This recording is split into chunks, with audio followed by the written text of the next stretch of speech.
મારા પતિના અંતિમ સંસ્કારમાં હું એકલી જ ગઈ હતી. ન તો મારો દીકરો આવ્યો, ન મારી દીકરી, કે ન કોઈ પૌત્ર પૌત્રી. બસ હું વાસી કફન અને તેમાં મંત્રોની વચ્ચે મારી ધ્રુજતી લાકડી પકડીને એક ખૂણામાં એકલી ઊભી હતી. અને આગળ સાંભળતા પહેલાં જરા ટિપ્પણીઓમાં લખો, તમે આ વાર્તા ક્યાંથી સાંભળી રહ્યા છો, કયા શહેર કે ગામમાંથી. હું ખરેખર આ વાતો વાંચું છું, હૃદયની હિંમત મળે છે. મારું નામ શાંતા દેવી છે. મારી ઉંમર 82 વર્ષ છે. હું નાની થઈ ગઈ છું, પહેલાં કરતાં પણ વધારે ઝૂકેલી છું. મારી પીઠમાં હંમેશા હળવો દુખાવો રહે છે. ચાલતી વખતે ઘૂંટણ કડકડાટ કરે છે. તે દિવસે સ્મશાનની ઠંડી હવા મારા પાતળા હાડકાં સુધી ચૂભી રહી હતી. પણ મારા બાળકોને એના વિશે કંઈ જ ખબર નહોતી, કારણ કે તેમને આવવાની ફુરસદ નહોતી. મારા પતિ ઓમપ્રકાશની લાશ અર્થી પર મૂકેલી હતી. લાકડા ગોઠવાઈ ચૂક્યા હતા. પંડિતજી ઝડપથી મંત્રો વાંચી રહ્યા હતા, જાણે તેમને પણ ક્યાંક બીજે જવાનું હોય. પ્લાસ્ટિકની ખુરશીઓ ચારે તરફ મૂકેલી હતી, પણ મોટા ભાગની ખાલી હતી. મોહલ્લાના 2-3 લોકો દયાભાવથી આવી ગયા હતા. બસ પંડિતજીએ ધીમેથી મને પૂછ્યું, દીકરો દીકરી ન આવ્યા માજી?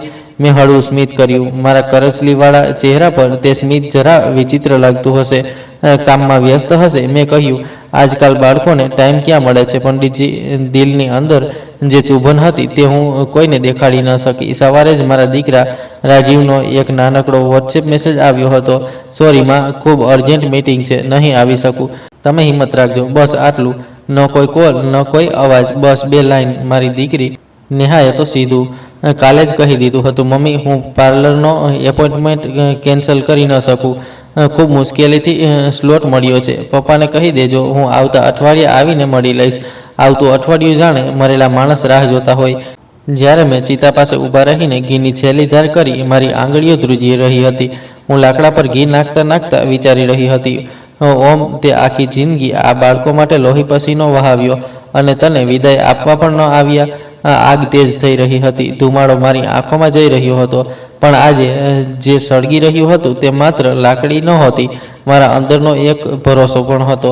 છેલ્લા ફેરા પછી બધા ધીમે ધીમે પાછા ફરવા લાગ્યા. કોઈ ખભા પર હાથ રાખીને કહી રહ્યું હતું, હિંમત રાખો અમ્મા. કોઈ કહી રહ્યું હતું, બાળકો છે, આવશે, બસ ટાઈમ લાગતો હશે.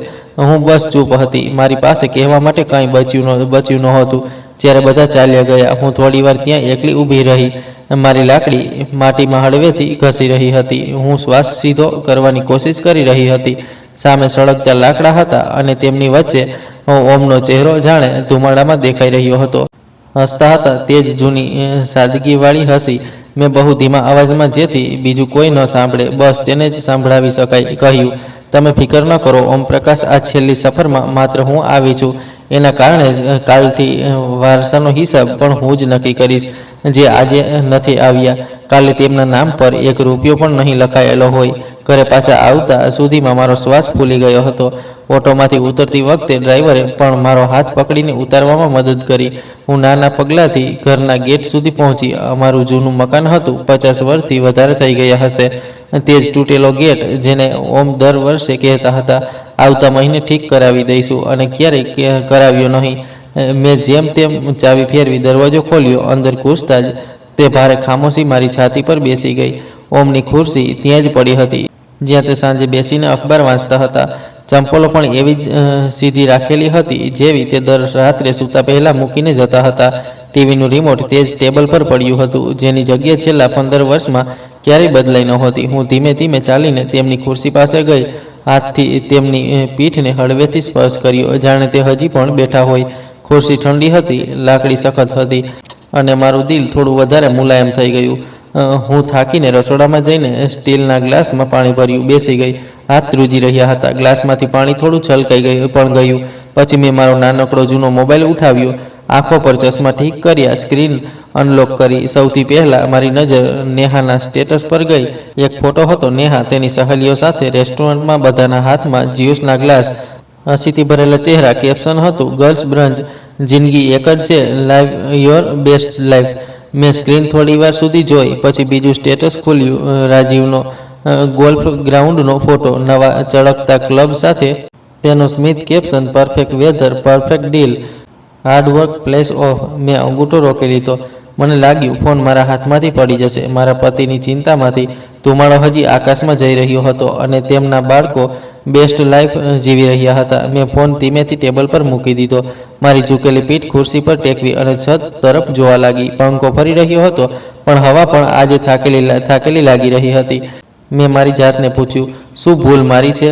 શું મેં જ તેમને એવા બનાવી દીધા કે પૈસાના સમયે માં યાદ આવે અને મોતના સમયે મીટિંગ અને બ્રંચ? પછી દિલના બીજા ખૂણામાંથી અવાજ આવ્યો, નહીં શાંતા, મેં માં બનીને જે કરી શકાતું હતું તે બધું કર્યું. હવે વાત તેમની પસંદગીની છે, તારી નહીં. હું ધીમેથી ઊભી થઈ. ઘૂંટણમાં ખટખટનો હળવો અવાજ થયો. મેં દિવાલનો સહારો લીધો અને બેડરૂમ તરફ ચાલી. ત્યાં કબાટની ઉપર એક જૂનું લોખંડનું બોક્સ રાખેલું હતું. ઓમ હંમેશા કહેતા હતા, મહત્વની વસ્તુઓ તાળામાં રાખવી જોઈએ. મેં સ્ટૂલ ઘસડ્યો, તેના પર ચડવા માંગ્યું, પણ મારું શરીર ખૂબ હળવું હોવા છતાં ખૂબ ભારે લાગી રહ્યું હતું. ઘૂંટણ ધ્રુજ્યા તો મેં સ્ટૂલ છોડી દીધું. નહીં શાંતા, મેં મારી જાતને કહ્યું, હવે સ્ટૂલ પર ચડવાની ઉંમર નથી રહી.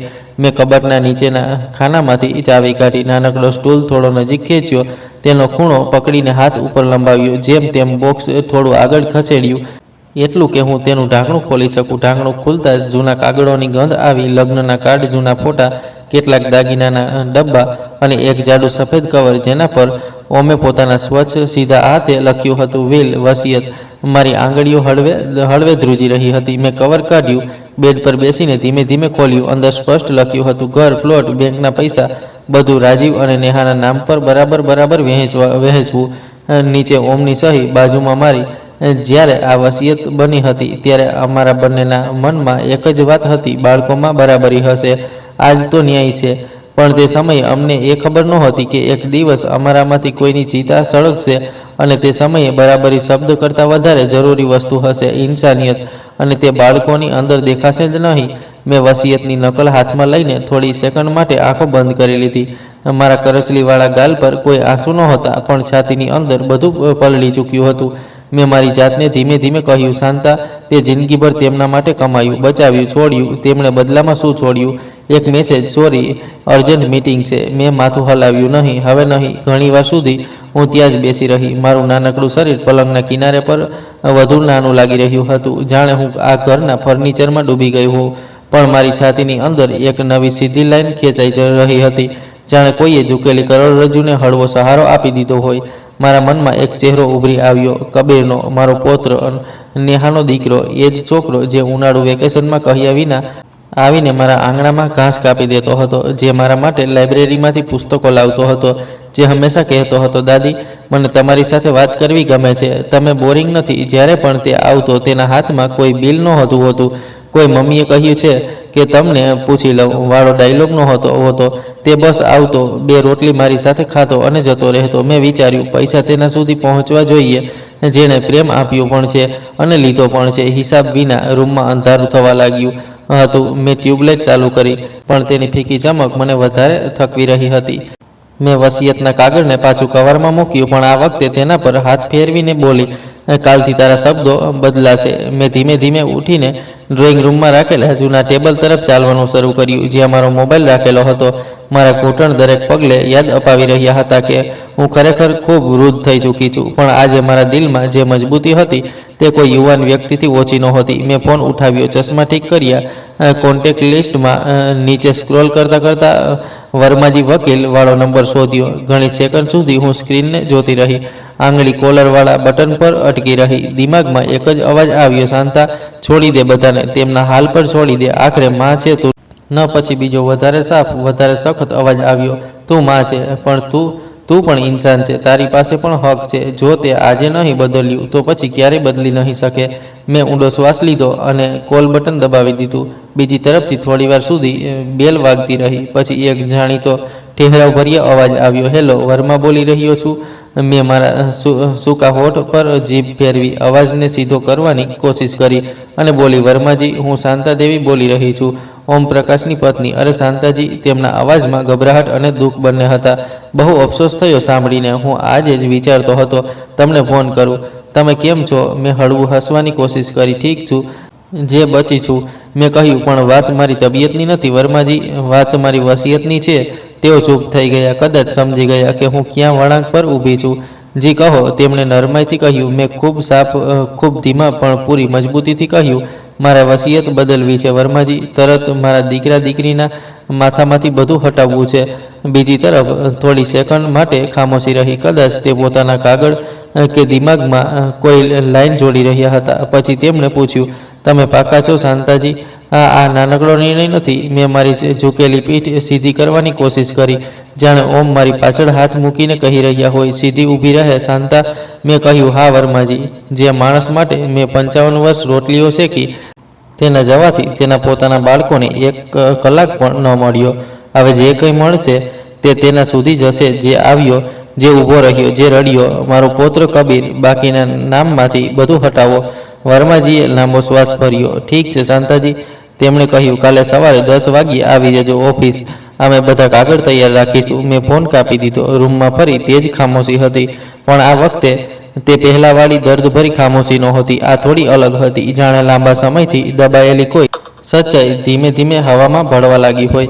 મેં ફોન ટેબલ પર મૂક્યો, ઓમની ખુરશી તરફ જોયું અને ખૂબ હળવા અવાજમાં કહ્યું, જોઈ રહ્યા છો ને ઓમ, આ વખતે હું તમારી રાહ નહીં જોઉં. આ વખતે હું જાતે નિર્ણય કરીશ. જેમણે તમને છેલ્લી વિદાયને લાયક ન સમજ્યા, તે તમારી મહેનતને પણ લાયક નથી. તે રાત્રે હું મોડે સુધી ન સૂઈ. શરીર ખૂબ થાકી ગયું હતું, પણ આંખો જાગતી રહી.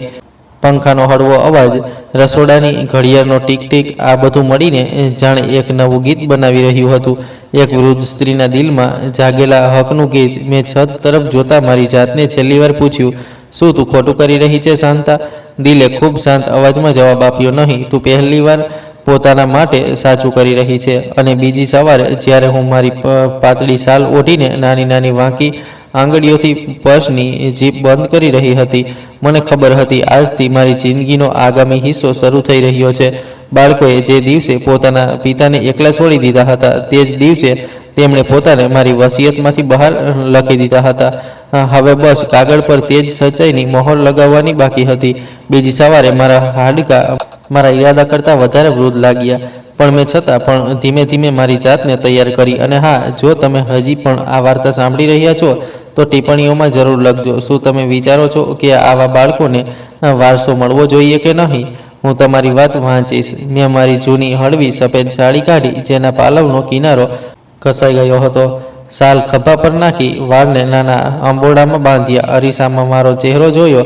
પાતળી ત્વચા, ઊંડી કરચલીઓ, આંખોની નીચે હળવા કાળા કુંડાળા, પણ આંખોમાં આજે એક અલગ જ સફાઈ હતી. તું વૃદ્ધ જરૂર છે શાંતા, મેં ધીમાથી મારી જાતને કહ્યું, પણ તું બેવકૂફ નથી. મેં પર્સમાં વસિયતની કોપી રાખી, ચાવી, રૂમાલ, થોડા પૈસા રાખ્યા અને દરવાજો બંધ કર્યો. ગેટ સુધી પહોંચવામાં જ શ્વાસ હળવે હળવે ફૂલવા લાગ્યો. સામેથી આવતો તડકો થોડો ચૂભી રહ્યો હતો, પણ મેં ઓટો રોકવા માટે હાથ ઉઠાવ્યો જ. ક્યાં જવું છે અમ્મા? ડ્રાઈવરે પૂછ્યું. સિવિલ લાઈન, વર્મા વકીલની ઓફિસ આવે છે ને? અરે હા, બેસો, તેણે કહ્યું, અને જેમ તેમ હું ઓટોમાં ચડી શકી. તેણે અરીસામાં મને જોઈ અને બોલ્યો, ધીમે ધીમે, ટાઈમ લો, પડી ન જતા. હું હળવેથી સ્મિત કરી દીધું. અજાણ્યા લોકો આજકાલ વધારે ફિકરવાળા લાગે છે. પોતાના તો બસ ઓનલાઈન દેખાય છે. શહેરના રસ્તાઓ એવા જ હતા, ટ્રાફિક, હોર્ન, ધૂળ. પણ ઓટોમાં બેસીને મને લાગ્યું જાણે હું કોઈ ખૂબ મોટા નિર્ણય તરફ જઈ રહી છું. દિલમાં હળવો ડર પણ હતો, આટલું મોટું પગલું ક્યાંક પછીથી પસ્તાવો ન કરાવે. પણ તેની સાથે બીજી વાત પણ સાપ હતી, જેટલો પસ્તાવો આ બાળકોએ કરાવ્યો છે તેનાથી વધારે તો હવે થઈ જ ન શકે. વર્માજીની ઓફિસની સીડીઓ મારા ઘૂંટણ માટે કોઈ પહાડથી ઓછી નહોતી. મેં રેલિંગ પકડી, એક એક કરીને પગલું મૂક્યું. ઉપર પહોંચતા મારો શ્વાસ ફૂલી ગયો. છાતીમાં હળવો દુખાવો પણ થયો, પણ હું અટકી નહીં. રિસેપ્શન પર બેઠેલી છોકરીએ મને જોઈ અને તરત ઊભી થઈ ગઈ. અરે શાંતાજી, અંદર આવી જાઓ, વર્મા સર તમારી રાહ જોઈ રહ્યા છે. રૂમમાં ફાઇલોની ગંધ હતી, જૂના લાકડા અને ફિનાઇલની મિશ્રિત સુગંધ. દિવાલો પર જૂના કેલેન્ડર, કાચના કબાટમાં કાગળોના મોટા મોટા બંડલ. વર્માજી પોતાની અડધી સફેદ મૂછો સાથે ટેબલ પરથી ઊભા થયા. આવો શાંતાજી, તેમણે આગળ વધીને ખુરશી ખેંચી. અને ઓમ ભાઈ સાહેબ માટે ખરેખર ખૂબ અફસોસ છે. બહુ સારા ઇન્સાન હતા. મેં માથું હલાવ્યું. સારા ઇન્સાન હતા, બસ સારા દીકરા દીકરીઓ ન મળ્યા. મેં મનોમન જોડ્યું, મોઢેથી ન બોલી. હું ધીમેથી ખુરશી પર બેસી ગઈ, પીઠને સહારો આપવા માટે ગાદી પાછળ મૂકી. આ ટેબલ પર મૂક્યા તો મારી નસોએ ખુદ મને જણાવી દીધું કે હું કેટલી પાતળી થઈ ચૂકી છું. વર્માજીએ નરમાઈથી પૂછ્યું, તો તમે કાલે ફોન પર જે કહ્યું હતું તે જ વિશે વાત કરવાની છે? મેં ઊંડો શ્વાસ લીધો. હા વર્માજી, આજે જૂની વસિયત છે ને, મેં પર્સમાંથી કવર કાઢીને તેમના સામે મૂક્યું. હવે આ કાગળ સચ્ચાઈથી મેચ નથી કરતા. તેમણે કાગળ ખોલ્યો, ઝડપથી નજર દોડાવી. આમાં તો રાજીવ અને નેહા બંનેના નામ પર બરાબર બધું લખેલું છે. તેમણે કહ્યું, તે વખતની વાત છે જ્યારે અમને લાગતું હતું કે આ બંને પણ અમારા માટે એ રીતે જ ઊભા રહેશે જેમ અમે તેમના માટે ઊભા રહ્યા. મેં જવાબ આપ્યો. મારો અવાજ ધીમો હતો પણ ધ્રુજી નહોતો રહ્યો. તેમણે ચશ્મા થોડા ઉપર કર્યા. તો હવે તમે શું ઈચ્છો છો? મેં તેમની આંખોમાં આંખ નાખીને કહ્યું, હું ઈચ્છું છું કે આ વસિયતમાંથી મારા દીકરા અને દીકરીના નામ સંપૂર્ણપણે હટી જાય. તેમણે એક ક્ષણ માટે મને જોઈ, જાણે પારખી રહ્યા હોય કે હું ગુસ્સામાં બોલી રહી છું કે હોશ હવાસમાં. શાંતાજી, આ ખૂબ મોટો નિર્ણય છે. ઘણીવાર દુઃખમાં માણસ તુક્કો મારી દે છે. પછીથી મેં તેમને વચ્ચે જ રોકી દીધા. વર્માજી, હું 82 વર્ષની છું. મારી આખી જિંદગીમાં જેટલા ખોટા નિર્ણયો લીધા તેમાં એક વાત કોમન હતી. મેં હંમેશા બીજાઓ માટે પોતાના દિલને દબાવી દીધું. આ વખતે હું તે ભૂલ નહીં કરું. તેમણે હળવી ગરદન ઝુકાવી. ઠીક છે, બોલ્યા.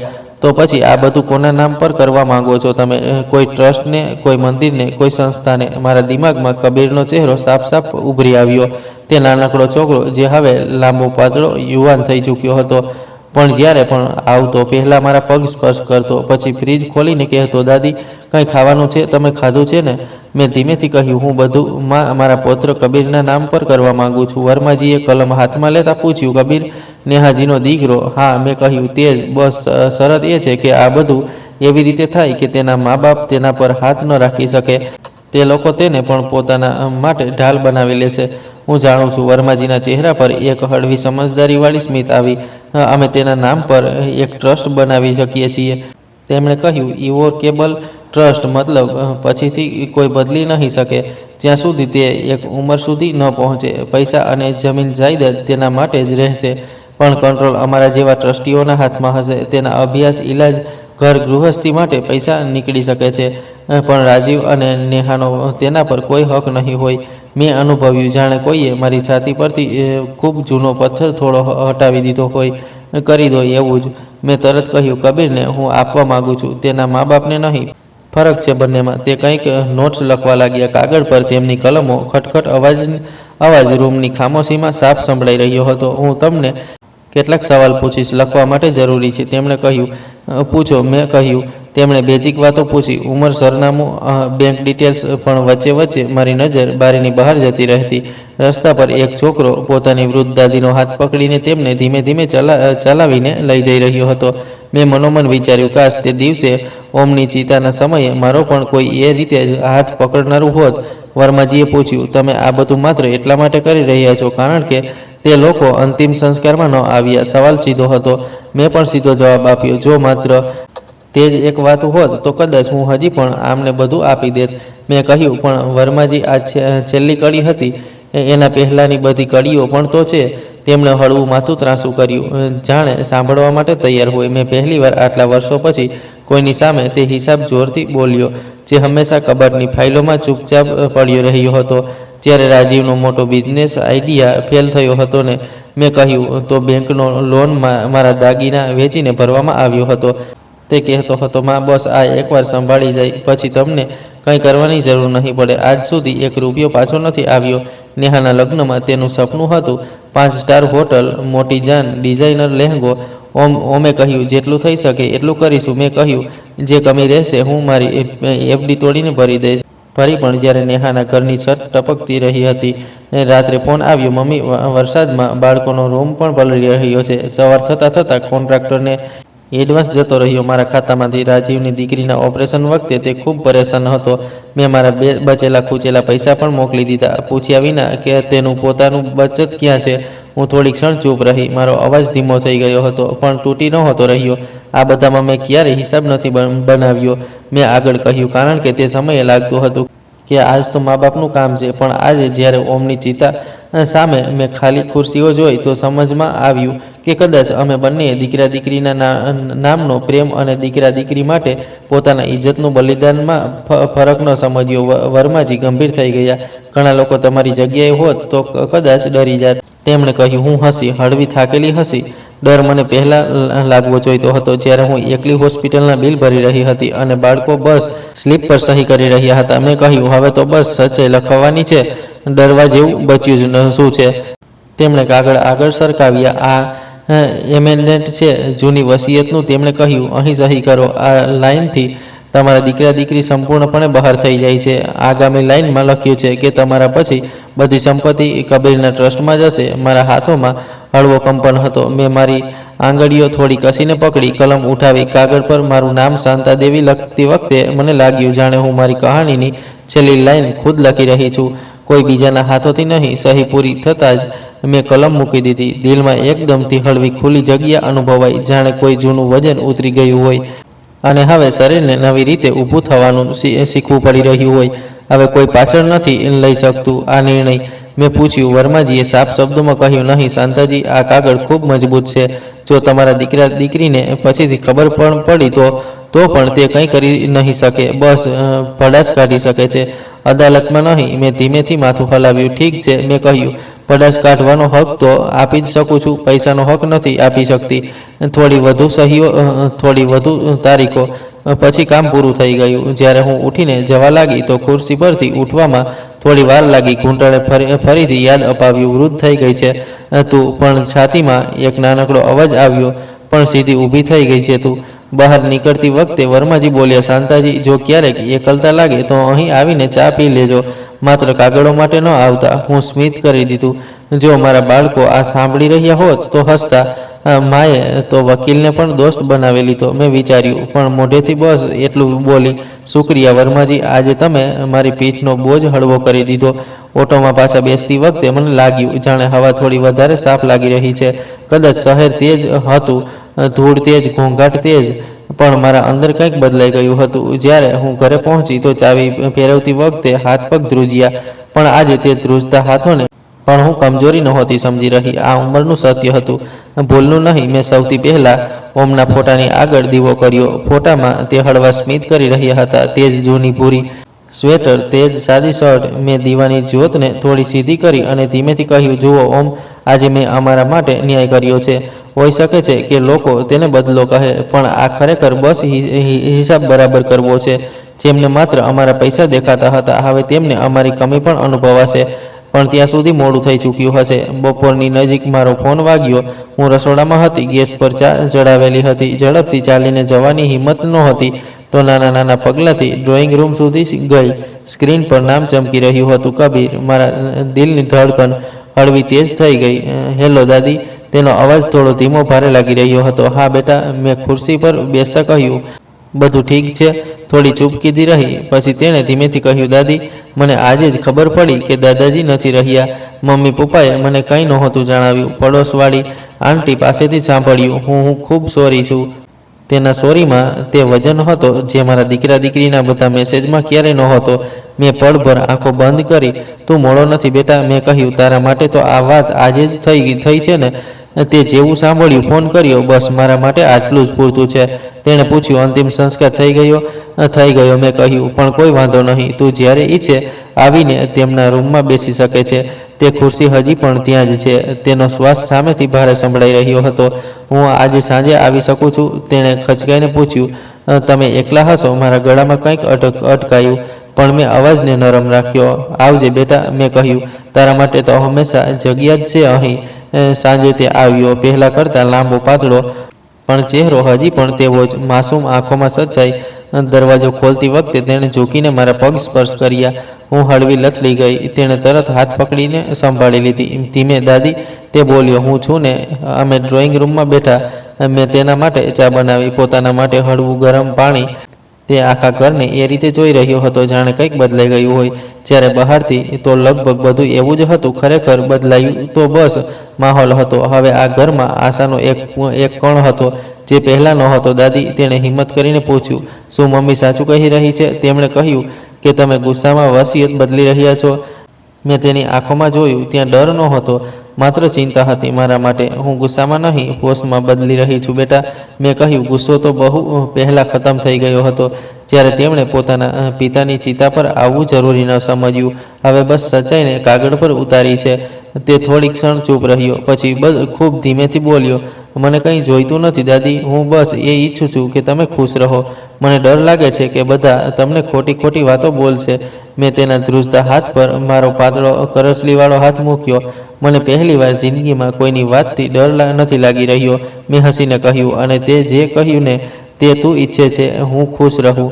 આ વાત મારા માટે કોઈ પણ ઘર જમીનથી વધારે મોટી છે. કબીરે ઊંડો શ્વાસ લીધો. મમ્મી પપ્પા ખૂબ ગુસ્સે થશે, તેણે ધીમેથી કહ્યું. મેં હળવું ખભો ઉછાળ્યો.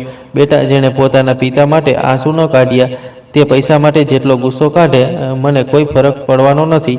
મેં કહ્યું, એક સમય હતો જ્યારે હું તેમની દરેક નારાજગી પોતાના પર લઈ લેતી હતી.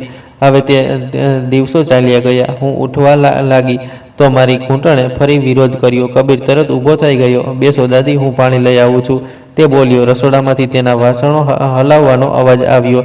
હું ખુરશી પર બેઠી બેઠી વિચારી રહી હતી, જે બાળકે ક્યારેય મારી પાસે એક રૂપિયો નથી માંગ્યો, તેના માટે આજે હું કરોડોની જમીન જાયદાદનો હિસાબ બદલી રહી છું.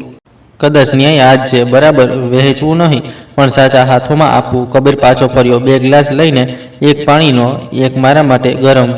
દાદી, તેણે ખચકાઈને કહ્યું. મને વિશ્વાસ નથી થઈ રહ્યો કે મમ્મી પપ્પાએ મને આટલી મોટી વાત છુપાવી. જો મને ખબર હોત કે દાદાજી ચાલ્યા ગયા તો હું પરીક્ષા છોડીને પણ આવી જાત. તમે જાણો છો ને? મેં તેની આંખોમાં જોયું. જાણું છું, મેં કહ્યું. એટલા માટે મેં થોડી ક્ષણ માટે વાત રોકી. મારા શબ્દોને પણ એ જ રીતે હિંમત એકઠી કરવાની હતી જેમ મારા શરીરને ચાલતી વખતે કરવી પડતી હતી. એટલા માટે મેં નિર્ણય કર્યો છે કે હવે વારસો ત્યાં જ જશે જ્યાં સચ્ચાઈ છે. તે મારી વાતનો મતલબ પૂરી રીતે સમજી ન શક્યો. બસ થોડો ચોંકી ગયો. મતલબ? તેણે પૂછ્યું. હું હળવેથી સ્મિત કરી. મતલબ એ કે હવે તારા દાદાજીની મહેનત, અમારું ઘર, અમારી નાની મોટી બચત, બધું એક એવા ઇન્સાનના નામ પર હશે જેણે અમને એટીએમની જેમ નથી જોયા. મેં કહ્યું, બાકી પૂરી વાત તારે વકીલની ઓફિસમાં એક દિવસ ખુદ સાંભળવી પડશે, જેથી તે દિવસ હું ક્યારેય ભૂલી ન શકું. તે અડધો સમજ્યો, અડધો મૂંઝાયો. દાદી, હું ખરેખર કંઈ એક્સપેક્ટ નથી કરી રહ્યો, તેણે કહ્યું. બસ એટલું ઈચ્છું છું કે જો ક્યારેક તમને હોસ્પિટલ જવું પડે, દવા લેવી પડે, કંઈ પણ, તો પ્લીઝ મને પહેલાં ફોન કરવો. હું છું ને. તેના આ શબ્દો સાંભળીને મારા અંદર જે હલચલ થઈ તેને એક્સપ્લેન કરવા માટે મારી પાસે શબ્દો નહોતા. મારા પોતાના બાળકોએ હંમેશા એ જ કહ્યું, માં, પૈસા મોકલી દો, અમે સંભાળી લઈશું. અને આ પૌત્ર કહી રહ્યો હતો, તમને કંઈ થાય તો પહેલાં મને ફોન કરવો. મેં ખૂબ ધીમેથી તેની ઉંમરના હિસાબે કદાચ વગર કારણે ભારે વાત કહી દીધી. કબીર, આજે મેં વર્માજીની ઓફિસમાં સહી કરતી વખતે એક વાત વિચારી હતી. લેગસી એટલે માત્ર એ નહીં કે તું શું છોડીને જાય છે. લેગસી એ પણ છે કે તું કોના હાથમાં છોડીને જાય છે. મેં આજે એ નક્કી કર્યું કે અમારું નામ એવા હાથોમાં જશે જે અમને ઇન્સાન સમજે છે, માત્ર અવસર નહીં. કબીરની આંખો હળવી ભરાઈ આવી. તેણે ઝડપથી નજર ફેરવી લીધી જેથી હું તેની ભીનાશ ન પકડી લઉં. પણ હું તો માથી પણ વધારે જૂની માં હતી. બધું જોઈ રહી હતી. જ્યારે તે જવા લાગ્યો તો દરવાજા પર ઊભો રહીને બોલ્યો, દાદી, આ રવિવારે જો હું ફરી આવી જાઉં તો અમે તે પેનકેક બનાવી શકીએ ને જે તમે મને બાળપણમાં શીખવાડ્યા હતા. મારા હોઠો પર પહેલીવાર ઘણા દિવસો પછી અસલી સ્મિત આવ્યું. હા, મેં કહ્યું, અને આ વખતે હું તને માત્ર પેનકેક નહીં શીખવાડું, ગેસનું રેગ્યુલેટર પણ વાપરવાનું શીખવાડું છું. ઘર સંભાળવું કઈ રીતે હોય છે આ પણ શીખી લેશે. તે હસ્યો અને મારી હસીથી ઘરની દિવાલો પણ થોડી હળવી અનુભવવા લાગી. તેના જતાં જ મોબાઈલ પર એક મેસેજનો ટન અવાજ થયો. સ્ક્રીન પર નેહાનો મેસેજ હતો. મમ્મી, સાંભળ્યું છે તમે વસિયતમાં કોઈ ડ્રામા કર્યો છે. હોપ આ બધું માત્ર દુઃખના કારણે થઈ રહ્યું છે. કાલે વાત કરીએ છીએ. મેં થોડીવાર સુધી તે નાનકડો મેસેજ જોયો. તેમાં ન પિતા માટે દુઃખ હતું, ન મારા માટે ચિંતા, બસ ડ્રામા શબ્દ હતો અને કાલે વાત કરીએ છીએ ની ધમકી. મેં ફોન ટેબલ પર ઊંધો મૂકી દીધો. કાલે આવશે, આજે નહીં. મેં મનોમન કહ્યું, આજે જ્યારે આવશે તો માત્ર મારી ઉંમરથી વાત નહીં થાય, મારા નિર્ણયથી પણ થશે. મેં એમના ફોટા તરફ જોયું. તૈયાર રહો ઓમ, મેં અંદરથી જ કહ્યું. હવે સવાલો, આરોપો, આંસુઓનો આગામી દોર શરૂ થશે. પણ આ વખતે હું રડવા નહીં દઉં પોતાને. આ વખતે હું માત્ર સચ્ચાઈને બોલીશ અને સચ્ચાઈ ખૂબ શાંત હોય છે. જેમ તેમ રહેતા હતા. નેહાએ મેસેજમાં લખ્યું હતું, કાલે વાત કરીએ છીએ. કાલ વધારે દૂર નહોતો. બીજા જ દિવસે બપોરે ગેટની બહાર ગાડીના ટાયરનો તેજ અવાજ આવ્યો. મેં બારીમાંથી ડોક્યું કર્યું. કાળી એસયુવી તેજ જે તે દરેક જગ્યાએ દેખાડવા માટે લઈને જાય છે. ગેટ જોરથી ખુલ્યો, જાણે ઘર તેનું હોય અને હું મહેમાન. તે ઘંટડી વગાડ્યા વિના અંદર ઘૂસી. હાથમાં મોટું હેન્ડબેગ, પગમાં ઊંચી હીલ અને ચહેરા પર તેજ બનાવટી નારાજગીવાળો ભાવ. મમ્મી, તેણે ડ્રોઈંગ રૂમમાં આવતા જ તેજ અવાજમાં કહ્યું, આ બધું શું સાંભળી રહી છું હું? તમે આરામથી વાત કર્યા વિના વસિયત બદલી દીધી. હું ધીમે ધીમે સોફા પરથી ઊભી થઈને સીધી બેઠી. પીઠ થોડી વધુ ઝૂકી ગઈ હતી, પણ અંદરની હિંમત આજે સીધી ઊભી હતી. બેસી જા નેહા, મેં શાંત સ્વરે કહ્યું. બૂમો પાડવાથી ઘૂંટણને દુખાવો તો ઓછો નહીં થાય ને મારો? વાત તો એમ પણ કરવી જ પડશે. તે ધપ કરતી સોફા પર બેસી ગઈ. તમને અંદાજો છે લોકો શું કહી રહ્યા છે? તેણે આંખો ફેલાવીને પૂછ્યું. બધા બોલી રહ્યા છે, આટલી ઉંમરમાં શાંતા આંટીને શું થઈ ગયું? પોતાના જ બાળકોને વસિયતમાંથી હટાવી દીધા. મેં હળવા સ્મિતથી તેની તરફ જોયું. સારું છે, મેં કહ્યું. ઓછામાં ઓછું એકવાર તો લોકો મારા વિશે કંઈક બોલી રહ્યા છે. નહીંતર મોટાભાગની વાતો તો તારા કપડાં, રજાઓ અને પાર્ટીઓ વિશે જ હોય છે. તેને આ મજાક બિલકુલ સારી ન લાગી. આ મજાકનો ટાઈમ નથી મમ્મી, તે ગુસ્સે થઈને બોલી. તમને ખબર છે આ કેટલું મોટું પગલું છે? અમે તમારા બાળકો છીએ. મેં ઊંડો શ્વાસ લીધો. બાળકો છો? આ વાત મને દર મહિને બિલ ભરતી વખતે ખૂબ યાદ રહેતી હતી. મેં કહ્યું, પણ જ્યારે તારા પપ્પાની ચિતા સળગી રહી હતી તે દિવસે આજ બાળકો ક્યાં હતા? તે તરત બોલી પડી. મમ્મી, મેં તેમને કહ્યું હતું ને, પાર્લરનો એપોઇન્ટમેન્ટ હતો. નેહા, મેં તેને રોકી. અવાજ હજી પણ શાંત હતો. તારા પપ્પા માટે એક છેલ્લો દિવસ, એક છેલ્લો કલાક એટલો પણ ઇમ્પોર્ટન્ટ નહોતો જેટલો તારા નખનો રંગ. હવે મને એ ન સમજાવું કે તારા દિલમાં ખૂબ પ્રેમ હતો. જેના દિલમાં પ્રેમ હોય છે તે સમય કાઢી લે છે. તે થોડી ક્ષણ ચૂપ રહી, પછી આંખોમાં પાણી ભરીને બોલી, તો તમે અમને જિંદગીભર માટે સજા આપી રહ્યા છો? એક ભૂલ માટે? મેં તેની આંખોમાં જોવાનું ન છોડ્યું. ભૂલ? મેં ધીમેથી પૂછ્યું. નેહા, આ પહેલી ભૂલ નહોતી, આ છેલ્લી હતી. એના પહેલાંની દરેક નાની મોટી વાતને મેં માનો ધર્મ કહીને માફ કરી. જ્યારે જ્યારે તે પૈસા માંગ્યા મેં આપ્યા. જ્યારે જ્યારે ઘર તૂટ્યું મેં સુધાર્યું. જ્યારે જ્યારે તે કહ્યું, મમ્મી બસ આ વખતે મદદ કરી દો, મેં મારા માટે રાખેલા પૈસા પણ કાઢી દીધા. આ બધું પણ તો હિસાબ છે ને? તે રડતા રડતા બોલી. પણ વારસો બધું કબીરના નામ? અમને કંઈ નહીં. કબીરને મેં પૈસા માટે નથી પસંદ કર્યો, મેં સાફ કહ્યું. તેણે ક્યારેય મારી પાસે કંઈ માંગ્યું જ નથી. બસ ટાઈમ આપ્યો, આવ્યો, બેઠો, સાંભળ્યું, હસ્યો, મારી દવા લાવીને આપી. જ્યારે તેને ખબર નહોતી કે તેની વસિયતમાં કોઈ વાત લખાશે, ત્યારે પણ તે મને ઇન્સાન સમજીને આવતો હતો, સ્ત્રોત, સોર્સ નહીં. આ ફરક છે તમારા ત્રણેયમાં. નેહાને સમજાતું નહોતું કે ગુસ્સો કરે, રડે કે સમજાવે. આખરે તેણે હંમેશાની જેમ આરોપ પસંદ કર્યો. તમને મેન્યુપ્લેટ કરવામાં આવ્યા છે. તેણે કહ્યું. કોણે કર્યું? મેં સીધું પૂછ્યું. કબીરે. તે ગૂંચવાઈ ગઈ. ના, નહીં, મારો મતલબ વકીલ કે. મેં માથું હલાવ્યું. કબીરને તો હજી બરાબર ખબર પણ નથી કે વસિયતમાં શું લખ્યું છે. મેં કહ્યું, અને જો તું મેન્યુપ્યુલેશનની વાત કરી રહી છે તો વધારે વર્ષોથી મને કોણે મેન્યુપ્યુલેટ કર્યું?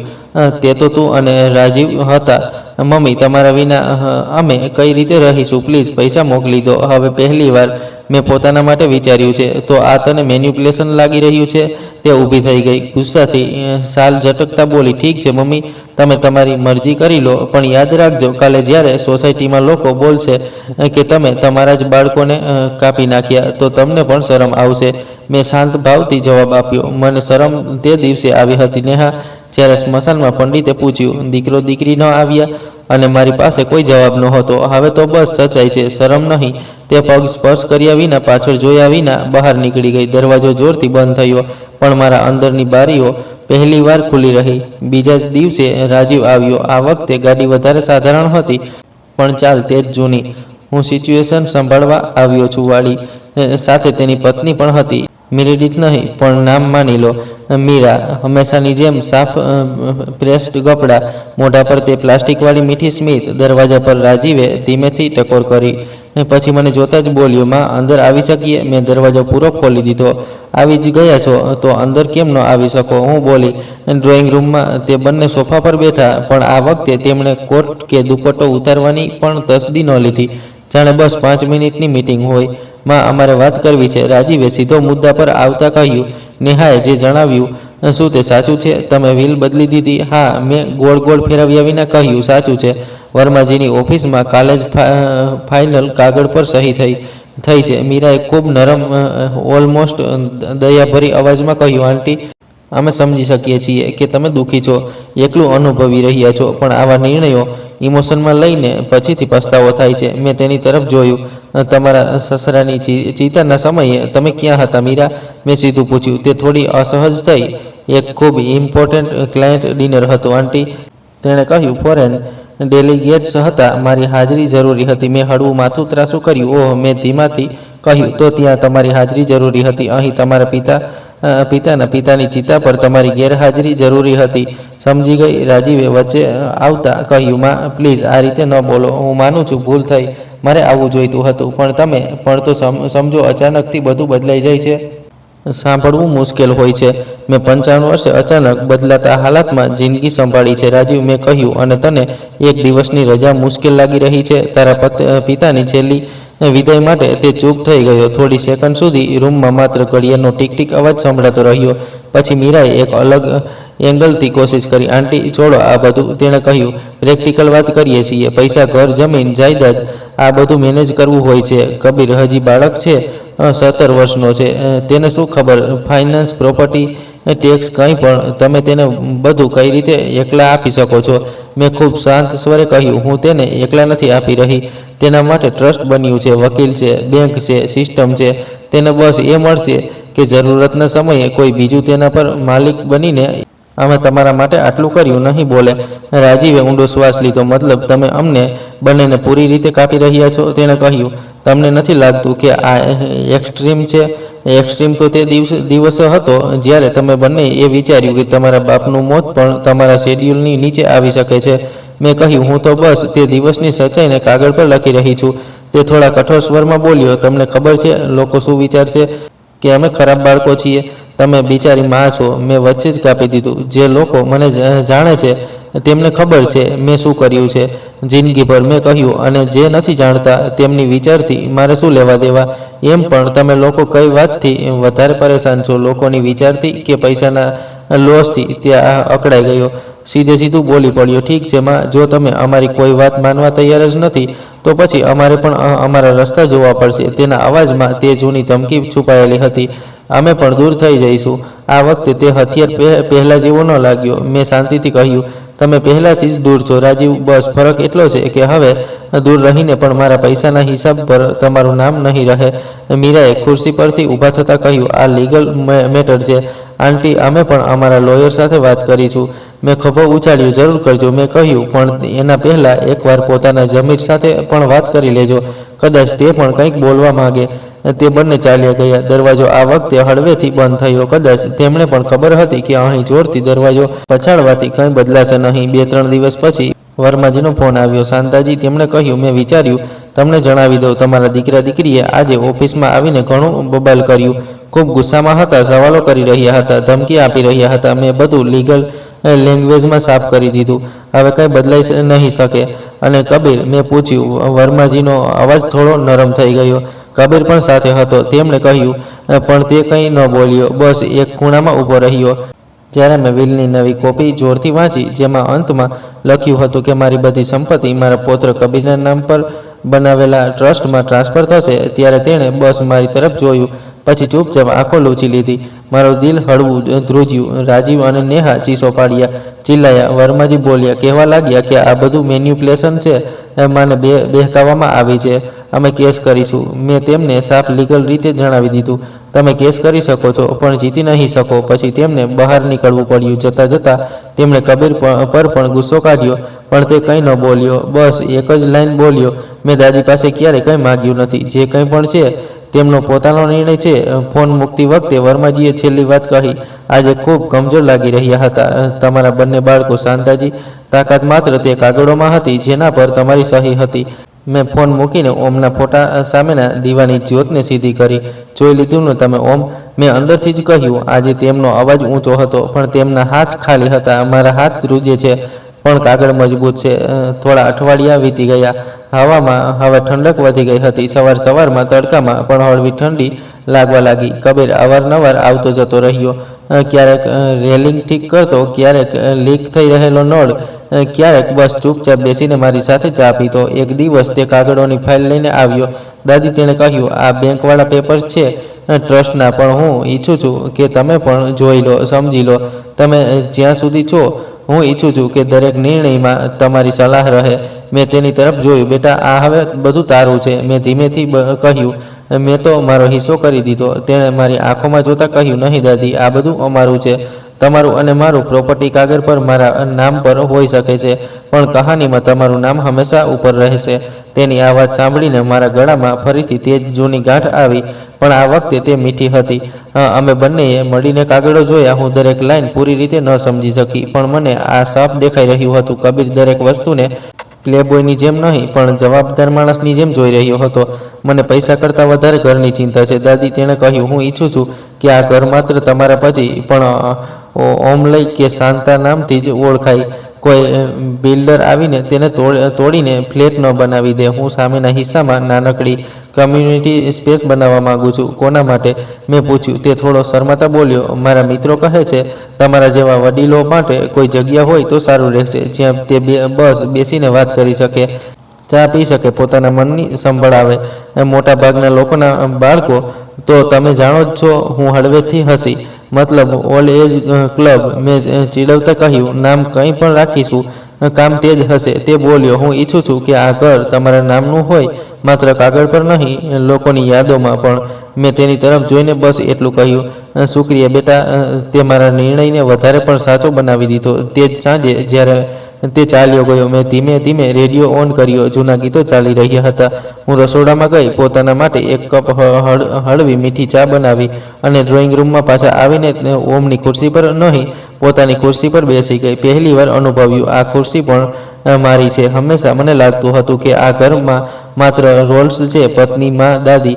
આજે પહેલી વાર શાંતા પણ હતી. રાત્રે સૂતા પહેલાં મેં મારી જૂની કોપી કાઢી, જેમાં ક્યારેક ક્યારેક હું પૈસાનો હિસાબ લખતી હતી. આજે મેં પૈસાનો નહીં, દિલનો હિસાબ લખ્યો. જેમણે મને જરૂરતના સમયે એકલા છોડી દીધા, તેમને મેં છોડી દીધા. જે બાળકે મને વિના મતલબે યાદ રાખી, તેને મેં મારું બધું આપી દીધું.